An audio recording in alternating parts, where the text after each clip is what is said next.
Ooh, it's not really a ghost, it's just me. I'm back for this week's hairdressing horror stories.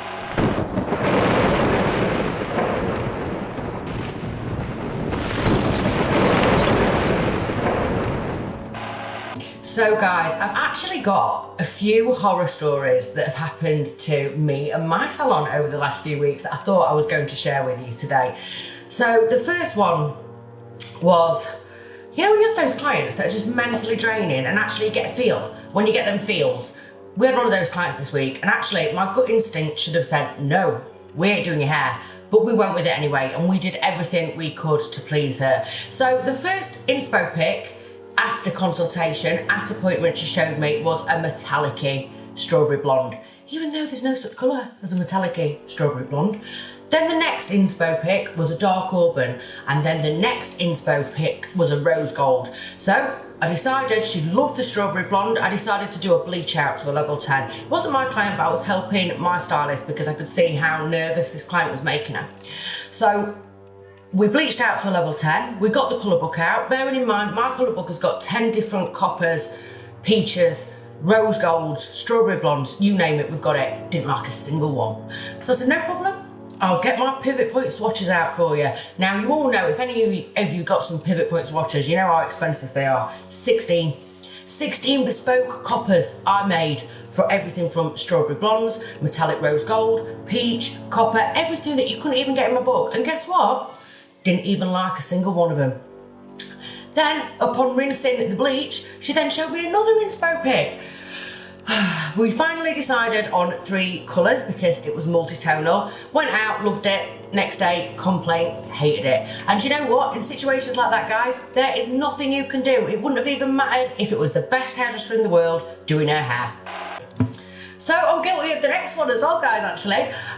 So, you know, the town where my salon is, Rotherham, it isn't the best of areas, and I ain't gonna lie. So at the beginning of the week, we were cashing up, and this guy, God knows what he'd been taking, but it was definitely something that isn't legal, came up to my window and he was basically just licking it like he was so out of it. So I said, like, what are you doing? Move away. So he was just like, looking worse and worse every time I looked at him, and he wasn't moving and he was licking my window even more.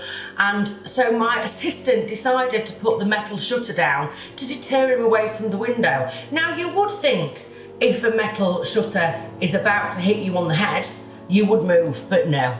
No, he didn't move. And it conked him on the head, and then he just started getting really angry, and we almost had to call the police to move him away from the salon. Luckily, we haven't seen him since.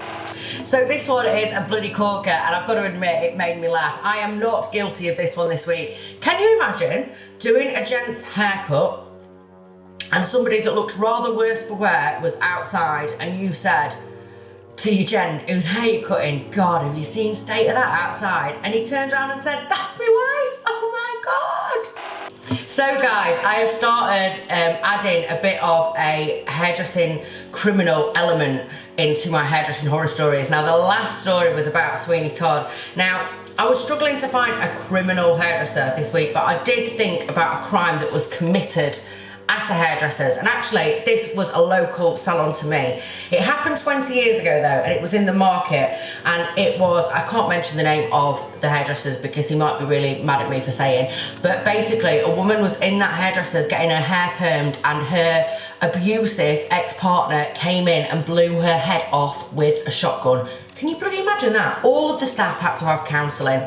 And then another interesting thing about the salon owner, a few years later, he was in a car accident and he lost his right finger, and he had to retrain all over again at 55 to cut hair left-handed.